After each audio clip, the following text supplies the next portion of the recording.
चन्द्रमानसो चक्षुः सूर्यो अजायतो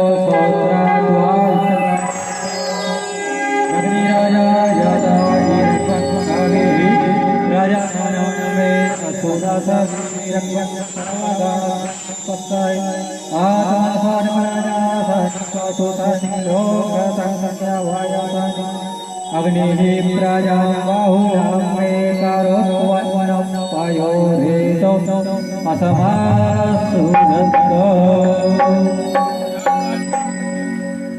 राधे जय हो।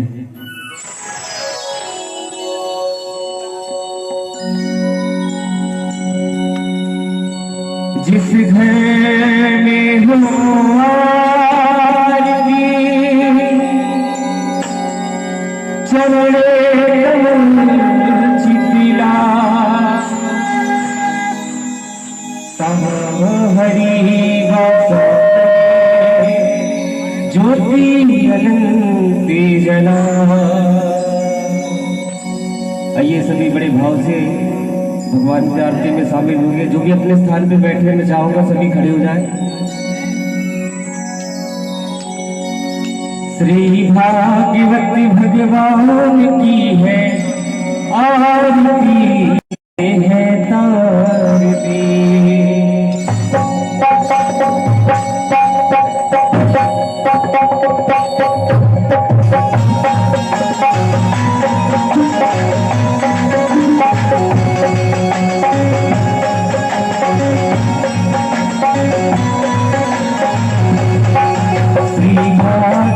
भगवान की है आरती पापियों को पाप से तारती। श्री भगवान की है आरती पापियों को पाप से तारती। ये हमारी गलती मोक्ष नवी झोली जगाने वाला। ये हमारी गलती मोक्ष नवी झोली जगाने वाला। ये हमारी गलती मोक्ष मिलने वाला नवी झोली जगाने वाला। ये हमारी गलती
सतमार्ग बताने वाला बिगड़ी को भवानी बाला मधुर बोल जगबंद खोल सज मार्ग बनाने वाला बिगड़ी को मनाने वाला यही झलसा यही राजा यही मेरे राम यही हनुमान यही मेरे राम यही हनुमान यही प्रभु की आरती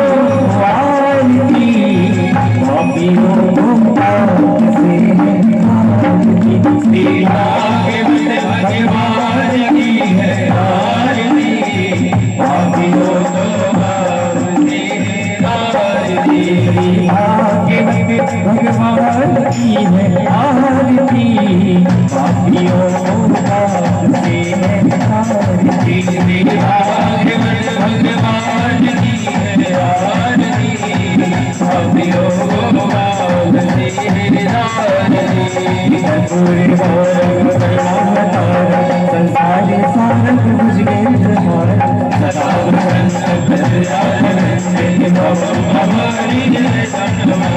मंत्राभिमाना पुलिसाल खाए कपाल मौलम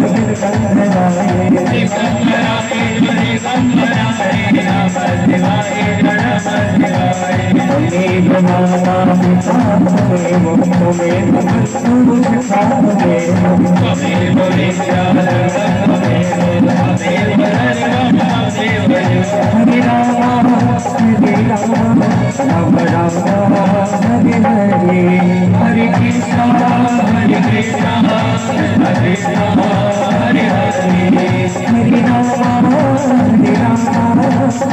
राम हरे हरे हरे कृष्णा हरे कृष्णा हरे राम हरे हरे हरे राम हरे हरे हरे कृष्णा हरे हरे हरे राम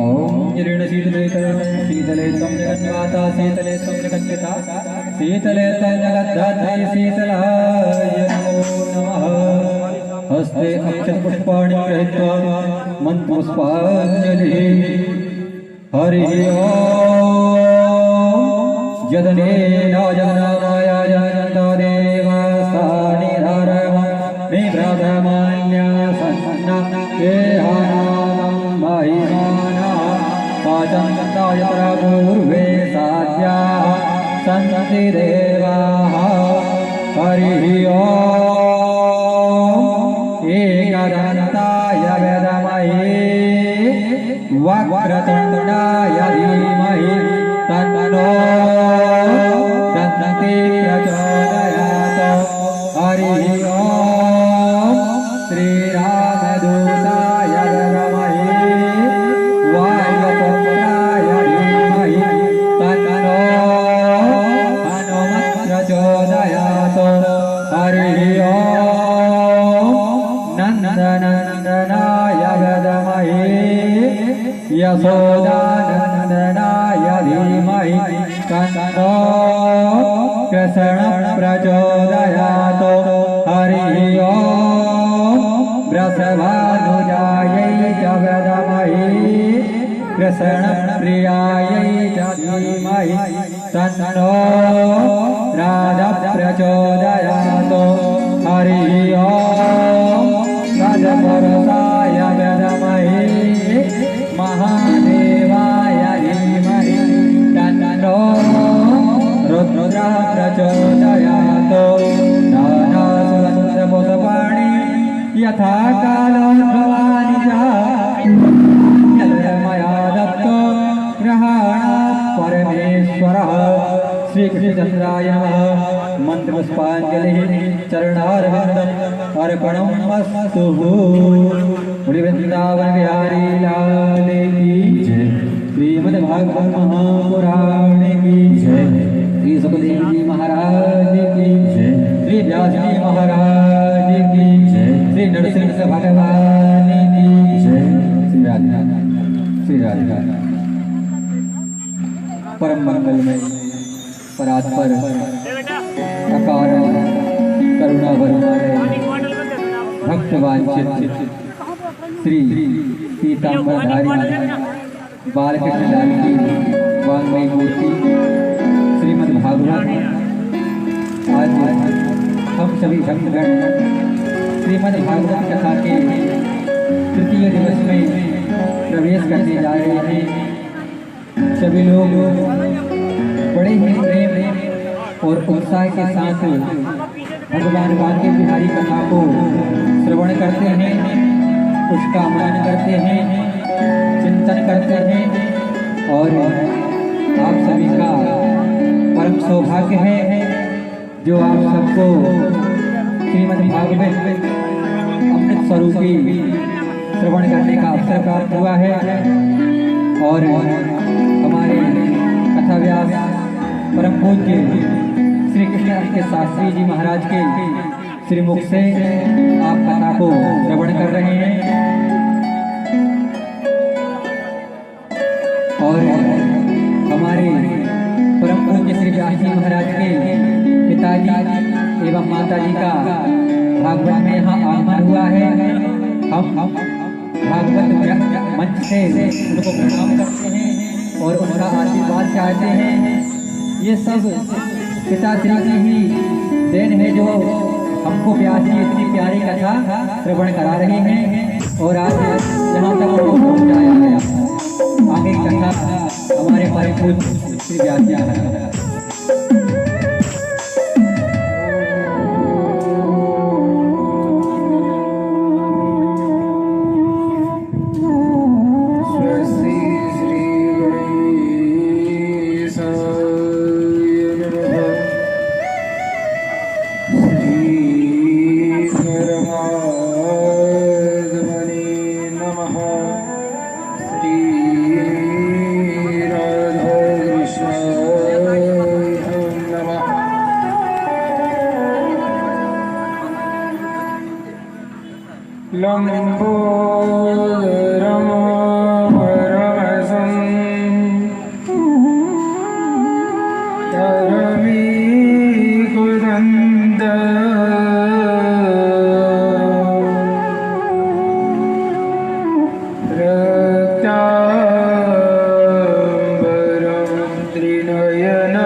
मंगलानं जगरिदरो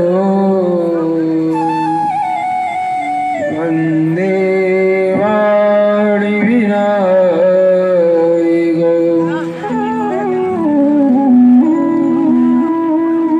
इयं सदा परिभवा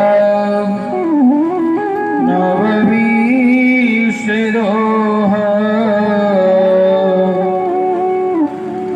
ईधा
भगवत कथा में प्रवेश करने के पूर्व अपने मन तथा वाणी को पवित्र करने के लिए भगवान नाम संकीर्तन का आश्रय लेते हुए उच्च स्वर में, उच्च ध्वनि में, करतल ध्वनि के साथ भक्ति से, भाव से भगवान कीर्तन में प्रवेश करें। भाव से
बोली वृंदावन बिहारी लाल की, श्रीमद् भागवत महापुराण की, पूज्य श्री सुखदेव जी महाराज जी की जय जय श्री राधेश। सर्वप्रथम पूज्य विघ्न हरता विघ्न विनाशक सर्व मंगलकारी श्री गजानन सरकार का आवाहन करते हुए पावन भूमि में विराजित श्री नरसिंह भगवान का आवाहन करते हुए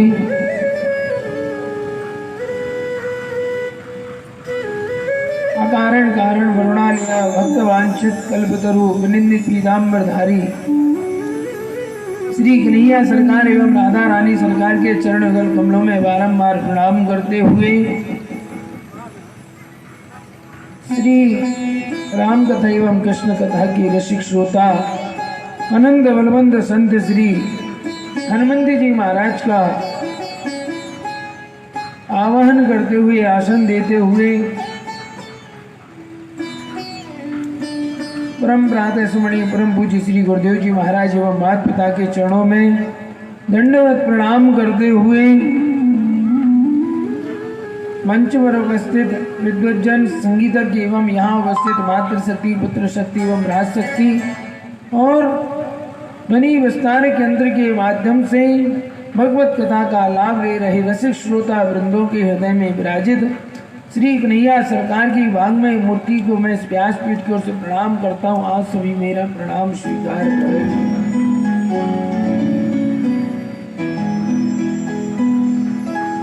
कल आप सभी ने श्री सुखदेव जी महाराज द्वारा सम्राट कर्मयोगी राजा परीक्षित को जो स्वयं मनु के वंश में जो 3 कन्याएं थी, देवहूति, आहुति और प्रसूति, तीनों के वंश का वर्णन सुना। यहाँ पर श्री सुखदेव जी महाराज सम्राट कर्मयोगी राजा परीक्षित से कहते कि हे राजन, इस प्रकार आहुति का वंश आगे नहीं चला। प्रिय व्रत और उत्तानपाद। अब इन्हीं उत्तानपाद की पत्नी का नाम है सुनीति, जिनके गर्भ से ध्रुव ने अवतार लिया था।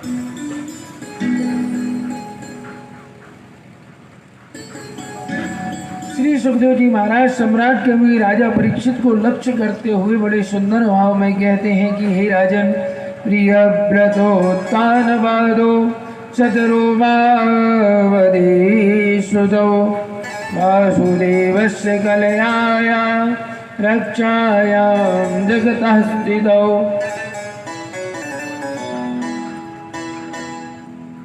श्री सुखदेव जी महाराज सम्राट कर्मयोगी राजा परीक्षित से कहते कि हे राजन, स्वयं मनु के 2 पुत्र हुए, प्रियव्रत और उत्तानपाद। प्रियव्रत का अर्थ क्या है? प्रिय मानी अच्छा, और व्रत का अर्थ होता है प्रतिज्ञा। जिसने अपने जीवन में दृढ़ प्रतिज्ञा कर ली हो वह प्रियव्रत कहलाता है। और कहते उत्तानपाद का मतलब क्या? जिसने अपने कर्म के द्वारा अपने समाज में अपना पद ऊंचा किया हो वह कहलाता है उत्तानपाद। अब जो राजा उत्तानपाद है उनकी पत्नी का नाम है सुनीति। शास्त्र कहता है ना गृहम गृह मिथ्याहु गृहाणी गृह मुच्यते, अर्थात वास्तव में हमारा जो मकान है, जो गृह है, उसको घर नहीं कहा जाता। घर में जो गृहिणी होती है उसे घर कहा जाता। और जहां नारी का आदर होता है वहां देवता वास करते हैं। तो उत्तानपाद राजा जो है सुनीति देवी का बड़ा आदर करते हैं, सम्मान करते हैं। एक दिन उत्तानपाद राजा जो थे सुदूर वन में भ्रमण करने के लिए निकल गए, और उस वन में एक महल के अंदर एक पुत्र, राजा की पुत्री को देख लिया उत्तानपाद, जिसका नाम था सुरुचि। अब राजा का सुरुचि के प्रति आकर्षण हो गया। अब जब आकर्षण हो गया तो उत्तानपाद राजा ने गंधर्व विधि से सुरुचि के साथ एक विवाह और कर लिया और अपने महल में लाने।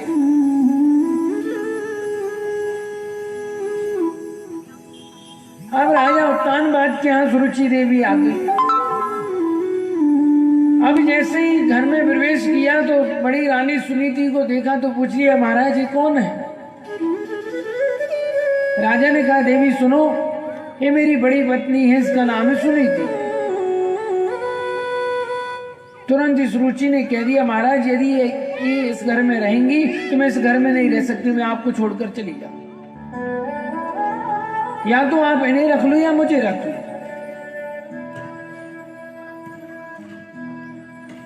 उत्तानपाद राजा का छोटी पत्नी के प्रति आकर्षण ज्यादा था, तो आज उत्तानपाद राजा ने सुनीति देवी को, बड़ी रानी को, अपने राज्य से निकाल दिया,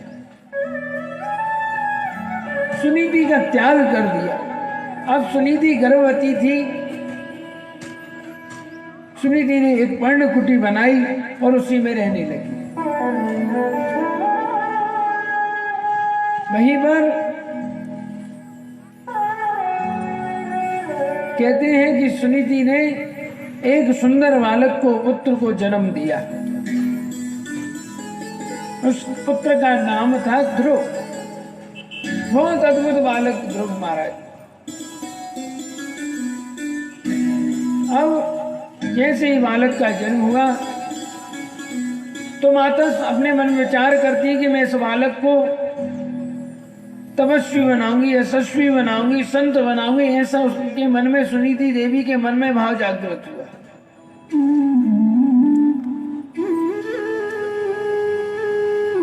अब सुनीति देवी ने जो मन में प्रतिज्ञा कर ली वह तो होना ही था। क्यों? क्योंकि यदि शास्त्र कहता है कि यदि स्त्री चाहे तो घर को स्वर्ग बना सकती है, और यदि वही स्त्री चाहे तो घर को नरक का अड्डा भी बना सकती है। कितना फर्क है। माता सुनीति कितना अच्छा विचार करती कि मेरे बालक को मैं तपस्वी यशस्वी बनाऊं, और एक वह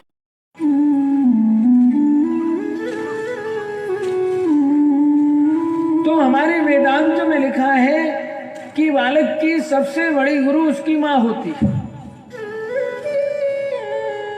माँ चाहे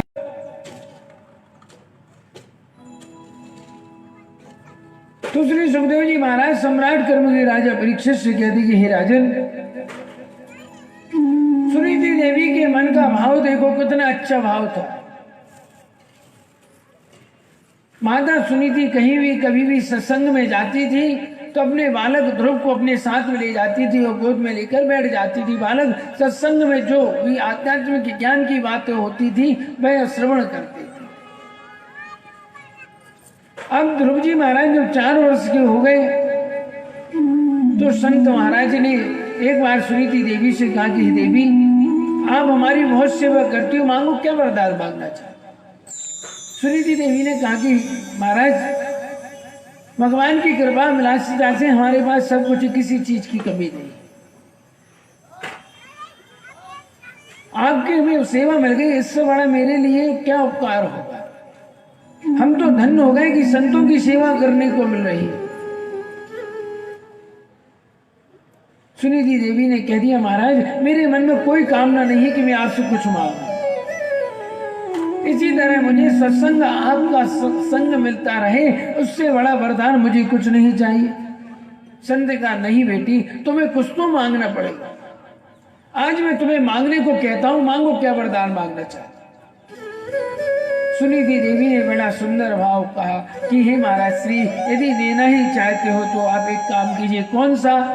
कि मेरी जो सौत है सुरुचि, 4 वर्ष हो गए उसे संतान नहीं हुई, ऐसा कोई वरदान दे दो जिससे उसे संतान की प्राप्ति हो जाए।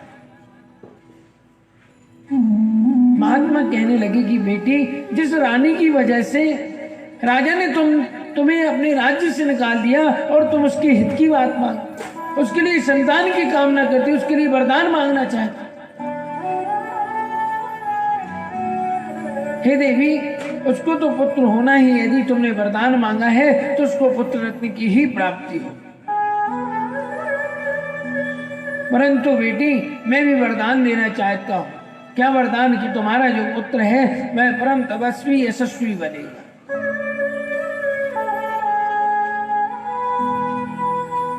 इस प्रकार समय अनुकूल होने पर माता सुरुचि के गर्भ से भी एक बालक का जन्म हुआ जिसका नाम हुआ उत्तम। एक दिन की बात है, उत्तानपाद राजा जो हैं सुरुचि के पुत्र उत्तम को अपनी गोद में लेकर बैठे हुए थे।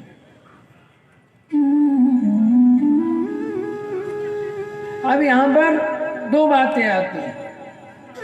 एक रानी का नाम है सुनीति, एक का नाम है सुरुचि।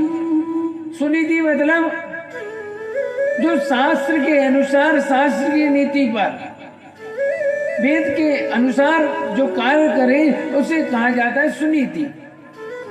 और सुरुचि का अर्थ क्या होगा?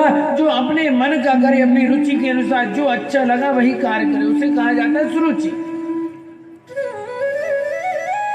कहते हैं महाराज, जहां सुनीति होती है वहां ध्रुव का प्रादुर्भाव होगा।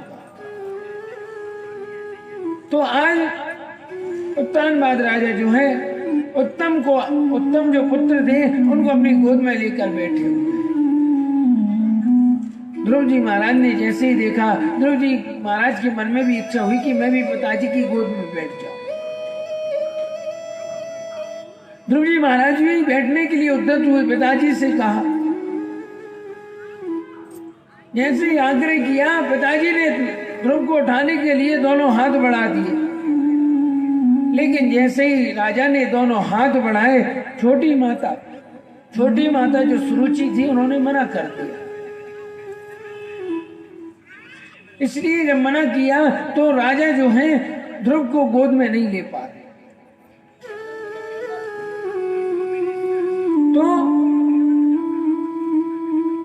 ध्रुव जी महाराज कहने लगे कि पिताजी के सिंहासन पर बैठने का अधिकार तो मुझे है, पर पता नहीं मां मुझे क्यों रोकती। ऐसा विचार ध्रुव जी महाराज के मन में आ गया। अब जैसे जैसे ध्रुव जी महाराज सिंहासन पर चढ़ने को उद्यत हुए तो छोटी माता ने डांट दिया है और कहा कि हे पुत्र, इस मंच पर, इस सिंहासन पर बैठने का अधिकार तुम्हें नहीं है। क्यों? क्योंकि हे पुत्र, इस सिंहासन पर तुम बैठने के अधिकारी नहीं हो। ध्रुव जी महाराज ने कहा मां क्यों, क्या ये मेरे पिताजी नहीं है क्या? सुरुचि डांट कर बोली कि हे पुत्र, इनका पिता होना जितना आवश्यक है उतना ही मेरा मां होना आवश्यक है तुम्हारे। हे पुत्र, अभी तुम नादान हो, मैं तुम्हें क्या समझा? हे पुत्र, तुमने दूसरी स्त्री के गर्भ से जन्म लिया है, इसलिए तुम इस मंच पर बैठने के अधिकारी नहीं हो। और सुनो, यदि ज्यादा ही मंच पर बैठने की, सिंहासन पर बैठने के इच्छुक हो तो एक काम करो। कौन सा कार्य? पहले वन में जाओ, वन में जाकर समाधि लगा और नारायण भगवान की उपासना करो और नारायण भगवान को प्रकट करके उनसे वरदान मांग लो कि अगला जन्म मेरा जो है माता सुरुचि के गर्भ से हो।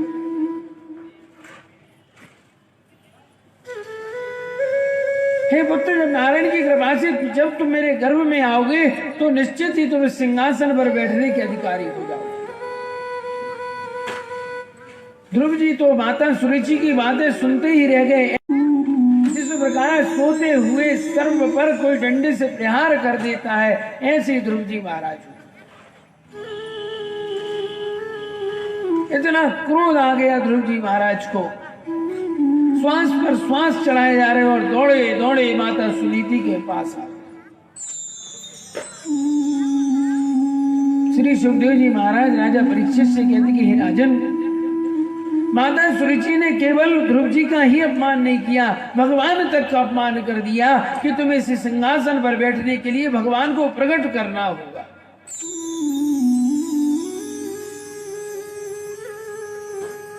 माता सुनीति के गर्भ को कितना गलत समझा, कहा कि मेरे गर्भ से जन्म लोगे तब तुम्हें सिंहासन पर बैठो।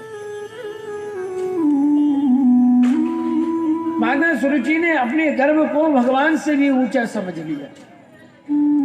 रोते रोते ध्रुव जी महाराज आए और माता सुनीति ने दौड़कर अंक में भर लिया और पूछा, हे पुत्र, क्या बात है, क्यों रोते हो? बालक ध्रुव ने माता सुनीति से कहा कि माता, आप मेरे मां कहलाने की योग्य नहीं। मैंने आपके गर्भ से जन्म लेकर बहुत बड़ी गलती कर दी। या फिर माता ये बताओ, ऐसा कौन सा गुण माता सुरुचि के गर्भ में विद्यमान है जो आपके गर्भ में नहीं है? माता, उन सद्गुणों की वजह से माता सुरुचि ने आपका अपमान किया है। और माता सुनो, वास्तव में मैं यदि आपका पुत्र हूं तो सुरुचि के एक एक शब्द का बदला लेकर मारूंगा। जैसे ही ध्रुव जी महाराज कहने लगे कि मैं एक एक बात का बदला लूंगा, माता सुनीति ने ध्रुव जी महाराज के मुख पर अपना हाथ रख दिया। ना बेटा ना, ऐसे कभी किसी के लिए नहीं हुई। मैं भी तुम्हारी माँ। हे पुत्र, कभी किसी प्राणी के अमंगल की कामना नहीं करना चाहिए। हे पुत्र, तुमने ऐसा क्यों कहा कि माँ का एक एक बात का बदला लूंगा मैं? और सुनो बालक, यदि तुम कहते हो कि गलती की बात, तुमने एक गलती नहीं दो गलती की है। पहली गलती तो तुमने एक ही की मनुष्य योनि में जन्म लिया, और दूसरी गलती ये की कि मेरे गर्भ से तुम्हारा जन्म हुआ। आज यदि सुरुचि देवी के गर्भ से तुम्हारा जन्म होता तो तुम उस सिंहासन पर बैठने के अधिकारी हो जाते। और हे बालक, तुम्हें इसमें क्रोध नहीं करना चाहिए। बताओ, माता ने कितनी अच्छी सुंदर शिक्षा दी कि वन में जाकर तप करो, भगवान नारायण को प्रकट करो। कितना अच्छा सदमार्ग बताया है। और इससे बड़ी मेरे लिए क्या सौभाग्य की बात होगी कि मेरा बेटा नारायण भगवान की तपस्या करेगा, नारायण भगवान का प्रेमी होगा। इस प्रकार हे पुत्र, तुम कल वन में जाओ, और मैं तो यह कहती हूँ कल क्या सही, तुम तो आज ही चले जाओ, और आज क्या सही, मैं तो कहती हूँ अभी वन की ओर प्रस्थान कर जाओ। ध्रुव जी महाराज ने कहा, माता आप भी मुझे वन में जाने की प्रेरणा देती हो,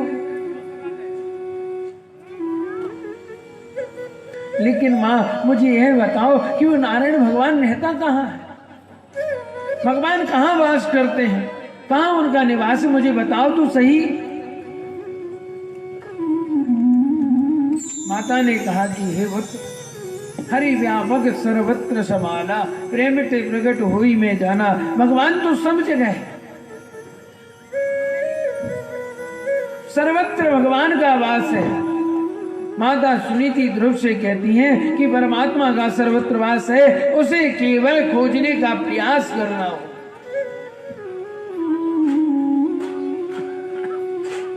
एक बार की बात है कि एक राजा ने, एक ब्राह्मण, बहुत निर्धन ब्राह्मण था, सभी गांव वालों ने याचना की कि महाराज ब्राह्मण बहुत गरीब है, इसको कुछ धन दे।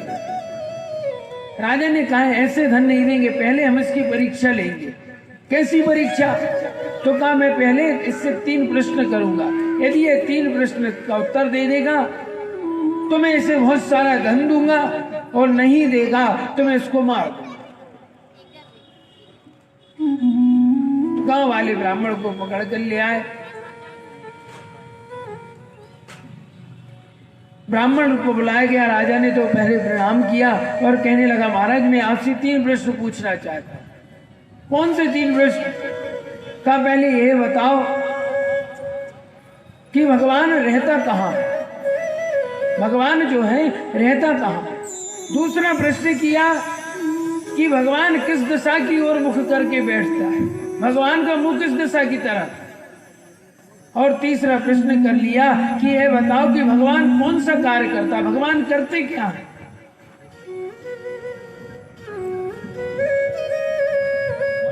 एक दिन का समय दिया गया ब्राह्मण को कि तुम्हें 1 दिन के अंदर इन 3 प्रश्नों के जवाब देना है, उत्तर देना है 3 प्रश्न। हम ब्राह्मण जो थे बेचारे चिंता में मग्न हो गए, मैं करूं तो करूं क्या।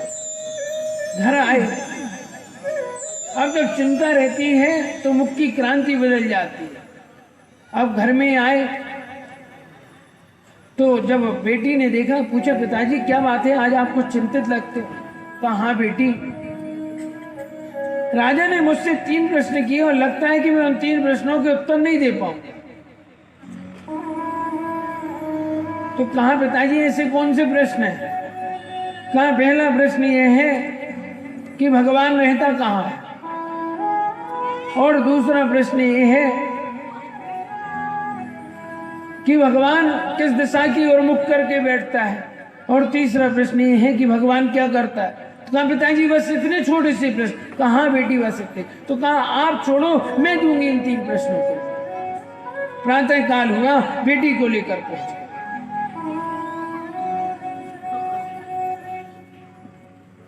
ब्राह्मण को देखा, राजा ने कहा ब्राह्मण देव आपको मिल गए उत्तर? कहा महाराज मुझे तो नहीं मिले, मगर मेरी बेटी 3 प्रश्नों के उत्तर दे सकती है।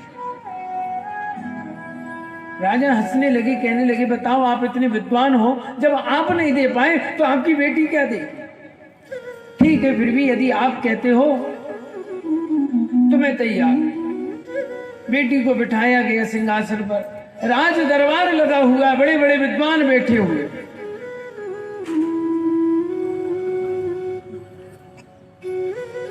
बेटी ने कहा महाराज यदि आप मुझसे प्रश्न करना चाहते हो तो उससे पहले मैं 1 गिलास दूध मंगाऊंगी आपसे। कांच के गिलास में 1 गिलास दूध लेकर। दूध लाया गया। कहा महाराज यदि मैं आपसे कुछ पूछना चाहूं आप मुझे बताइए, फिर मैं आपके प्रश्न को उत्तर दे सकूं। तो कहा हाँ महाराज। महाराज तैयार हो गए, दूध बुलाया गया कांच के गिलास। कहा महाराज अब ये बताओ इस दूध में घी कहां पर है।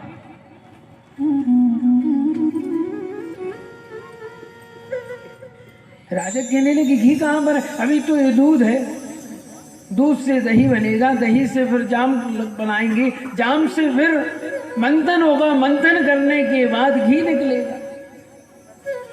तो कहा महाराज आपका कहने का मतलब क्या है कि दूध में जिस प्रकार, मैं कहना ये चाहती हूं कि दूध में जिस प्रकार घी समाया हुआ है, अदृश्य दिखाई नहीं देता, उसी प्रकार इस संसार में परमात्मा भी ऐसे ही दूध की भांति घी में छिपा हुआ है। बस केवल मंथन करने की आवश्यकता। जब तक आप मंथन नहीं करोगे तब तक परमात्मा को नहीं खोज सकते। पहले प्रश्न का उत्तर मिल गया। अब कहा महाराज, अब जो आप घी की बात कर रहे थे, एक घी का दीपक ले आओ, दीपक जलाया। कहा महाराज ये बताओ, इस दीपक की जो ज्योत जल रही है उसका मुख किस तरफ? राजा कहने लगी बेटी इसका तो कहीं मुंह नहीं, 10 दिशाओं में प्रज्वलित है, 10 दिशाओं को प्रकाशमान कर रही है। बेटी ने कहा कि राजन यही मेरे प्रश्न का उत्तर है। जिस प्रकार यह ज्योत 10 दिशाओं में प्रकाशवान है, ऐसे ही परमात्मा 10 दिशाओं में मुख करके इस संसार को चला रहा है। तीसरा प्रश्न। कहा महाराज तीसरा प्रश्न क्या था? तो कहा तीसरा प्रश्न ये है कि भगवान करता क्या है? तो कहा महाराज देखो 2 प्रश्न हो गए, अब आपको मेरी एक बात माननी होगी। बोले क्या? तो कहने लगे आप एक काम करो, पहले अपने सिंहासन से राजा को उठाया और तुरंत ही कहा एक काम करो, अपना ये मुकुट है ना, ये मुकुट उतार कर रखो। मुकुट उतार कर रखा और बेटी ने स्वयं अपने सिर पर मुकुट धारण किया और राजगद्दी पर बैठ के कहती आज से मैंने तुम्हें इस राज्य से निकाल दिया, अब तुम सामान्य नागरिक हो। सारी प्रजा स्तब्ध हो गई, महाराज ये कैसे? तो कहा हे राजन भगवान भी यही करता है, आज तुम राजा हो, पल भर में देखा तुम रंक बन गए, सामान्य नागरिक बन गए। ऐसे ही परमात्मा कभी किसी को राजा, कभी किसी को रंक बनाते। राजा समझ गया कि बेटी जो है आध्यात्मिक ज्ञान की परिपूर्णता है। तो कहने का तात्पर्य यह है इस दृष्टांत से कि परमात्मा सभी जगह विद्यमान है। किस प्रकार? जिस प्रकार दूध में हमें घी दिखाई नहीं देता, ऐसे ही परमात्मा सर्वत्र विराजमान है। तो माता ने, सुनीति ने अपने पुत्र ध्रुव से कहा कि हे पुत्र, परमात्मा का तो सर्वत्र वास है। ध्रुव जी के मन में दृढ़ता आ गई और सीधे ध्रुव जी महाराज वन की ओर प्रस्थान कर गए। लेकिन शास्त्र कहता है कि बिना गुरु के कोई भव से पार नहीं हो सकता। अब ध्रुव जी महाराज वन की ओर जा रहे हैं तो श्री सुखदेव जी महाराज सम्राट कर्म की राजा परीक्षित से कहने लगे कि हे राजन, भगवान ब्रह्मा शंकर भी बिना गुरु के ऐश्वर्य प्राप्त नहीं कर सकते, क्योंकि जीवन में श्रेष्ठ गुरु होना ही चाहिए। क्योंकि जो हमारे हृदय में अंधकार रूपी अज्ञान को नष्ट करके ज्ञान रूपी प्रकाश भर दे, वही सच्चा गुरु कहलाता है। तो ध्रुव जी महाराज चले जा रहे हैं, मन में संकल्प कर लिया कि मुझे वन में भगवान को प्रकट करना है। परंतु भगवान को प्रकट करने का मार्ग, परमात्मा से मिलने का मार्ग कौन बताए? तो देखा कि रास्ते से नारद जी आ रहे थे। नारद जी ने सोचा कि यह बालक वन में भगवान को प्रकट करने जा रहे हैं, पहले इसकी परीक्षा तो लूं। तो नारद जी पहुंच गए। नारद जी जैसे ही ध्रुव जी महाराज के पास पहुंचे तो ध्रुव जी ने नारद जी को साष्टांग प्रणाम किया। नारद जी मन में सोचने लगे कि देखो इस बालक की पहली सीढ़ी मजबूत है, किसके मन में आदर भाव है। नारद जी ने पूछा कि हे बालक, तुम किसके पुत्र हो, कहाँ जाते हो? ध्रुव जी ने कहा महाराज मैं उत्तानपाद राजा का पुत्र हूँ और वन में जा रहा हूँ भगवान नारायण को प्रकट करने। नारद जी झूठ में हंसने लगे, कहने लगे बालक वन में भगवान ये तुमसे किसने कहा कि वन में भगवान मिलते? वन में तो, जंगल में तो केवल बब्बर शेर मिलता है, और तुम जैसे छोटे बालक को तो देखकर वह नाश्ता कर जाएगा। वन में कोई भगवान नहीं होते, इसलिए तुम अपने घर को चले जाओ। ध्रुव जी महाराज कहने लगे कि महाराज, मेरी माँ ने कहा है कि हरि व्यापक सर्वत्र समाला, परमात्मा का सभी जगह वास है। तो ऐसा नहीं है, उस शेर में भी परमात्मा का वास होगा। नारद जी ने सोचा कि इसकी दूसरी सीढ़ी भी मजबूत है, विश्वास भी पक्का है।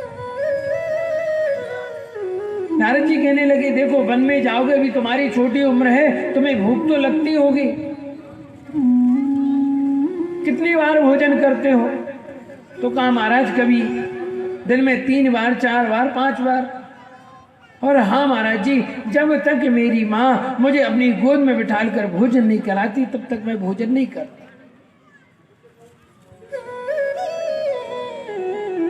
नारद जी कहने लगे कि हे बालक, मैं तुम्हें यही तो बताना चाहता हूं कि वन में तुम्हें माँ कैसे आएगी भोजन कराने के लिए। ध्रुव जी महाराज कहने लगे कि महाराज, मेरी माँ कहती है कि बालक जब जन्म लेता है, उससे पहले उसके लालन पालन पोषण के लिए दुग्ध पान की व्यवस्था पहले कर देता।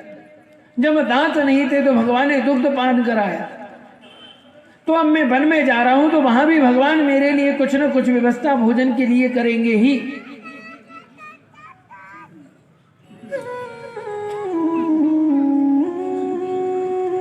अब ध्रुव जी महाराज कहने लगे, महाराज एक बात आपसे कहूं? कहने लगे हाँ कहो। कहने लगे महाराज, हमें नहीं लगता कि आप नारद जी। क्यों? क्योंकि यदि नारद जी मिल जाती तो भगवान से मिलवा कर ही मुझे वापस लौटाते, और आप तो मुझे घर जाने की प्रेरणा देते हो, कहते हो कि वापस सो जाओ। महाराज, हमें तो ऐसा लगता है कि आप कोई नारद जी के वेश में बहरूपिया बनकर आ गए मुझे लौटाने के लिए।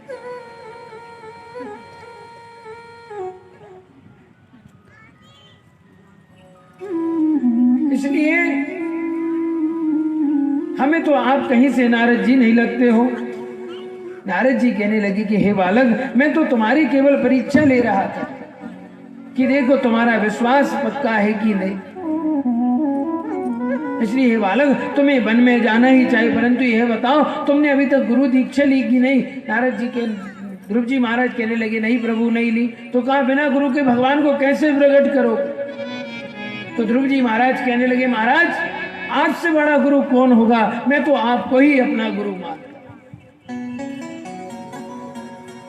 नारद जी के नेत्रों से आंसू झरझर बहने लगे कि बताओ, मुझे ऐसा सुपात्र शिष्य मिल गया। आज नारद जी ने सुंदर गुरु मंत्र ध्रुव जी महाराज को दिया, और गुरु मंत्र लेकर